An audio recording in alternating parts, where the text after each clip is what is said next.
Hi everybody, I'm Anna Huthmaker from Huthmaker Violins, and you found another one of our Students Stuck at Home video series. This is number 49, and I'm going to 50, so it's our next to last one. Today I want to talk to you about strings, because strings can be kind of an overwhelming topic if you're a young musician. There's a million different kinds, and sometimes you get the feeling that if you don't have the exact right kind of string, that you're going to be a failure. And I want to kind of simplify the whole process for you. Now, in general, strings, they're like cars. They can cost from very cheap to very, very expensive and everything in between. But most of us start with steel student strings. So if you're renting your instrument, there's a good chance you have something like this on it. Some people use super sensitive. What these are, they're good quality strings, but they're just student strings. They're made completely of steel. They tend to last about a year, maybe a little longer, depending on how much you're playing. And they break if you tighten them too high, put too much tension on them, but otherwise they're pretty tough strings. They're meant for student use. So if you're using something like that, you're in good shape as a beginner. And we like the preludes, but like I said, there's a lot of kinds, but that's going to be your most affordable kind of string. When you've been playing for a little while, then you might have the opportunity to step up to do a higher quality string. Now, I like to think of strings basically as falling into three categories. The student strings, that step up middle range, which have a really great sound and are wonderful for when you very first start playing some good solo literature and you want a warmer sound. And then the professional strings, the really expensive ones. So one thing I would like you to know is, in general, strings historically were made of gut for violin, violin, cello, and bass. And through history, they created all of these kind of synthetic gut strings. So your strings can either be made completely of steel, or they can have something in the middle of them that's going to be like a synthetic gut.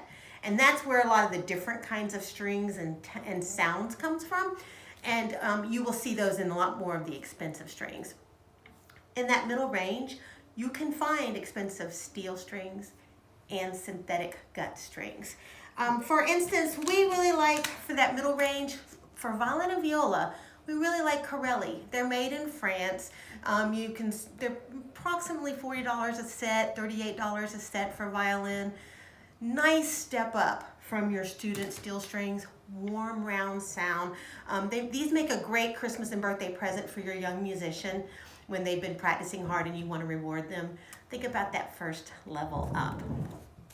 And usually you can use price to kind of determine where you are in the grand scheme of things. When we start getting into $80, $100, and $120 for a set of violin strings, now you're in the professional level. These are all just about all going to be synthetic cord strings, and there's a million different kinds. My father always says the best thing you could do is pick a set, start with that, and play on it. The synthetic strings can last up to a year if you take care of them. They break more easily. Strings are like tires on cars. The more expensive they are, the more fragile they are.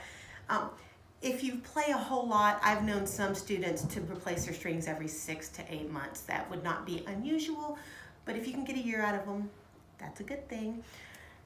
My father says, he always suggests that if you're trying to branch out and you want to see what other sets of strings might sound like on your instrument, pick one string. For instance, on the violin, maybe your D string, and replace just that one with a different brand. If you're used to using dominant, which is kind of the old-fashioned, this used to be like the only professional string really available, so a lot of people still use them. So pretend that you decide you want to try something new and you take your D string, take the dominant off, and maybe put a Yargar on, or an Eva Perazzi, or a Peter Infeld. Just the one string. And by doing just one string, you can kind of get an idea to compare against the other strings on your instrument, rather than buying a complete new set for every time you want to try them. A couple of other interesting things really quickly to fill you in on. So it used to be that the more expensive strings only were sold straight. Like my parents, when they were in high school and college, I think they bought a lot of strings like this. So sometimes you can go into shops and they'll say, do you want the string straight or coiled up in a package? There is no quality difference whatsoever.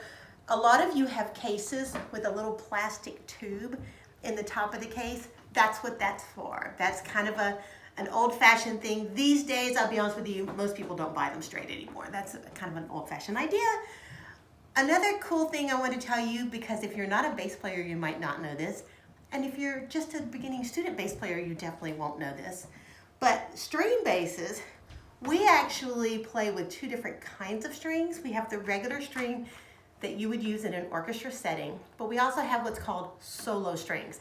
And they are actually literally one whole step up in pitch, each one. So instead of G, D, A, E on the bass, we have A, E, B, F sharp.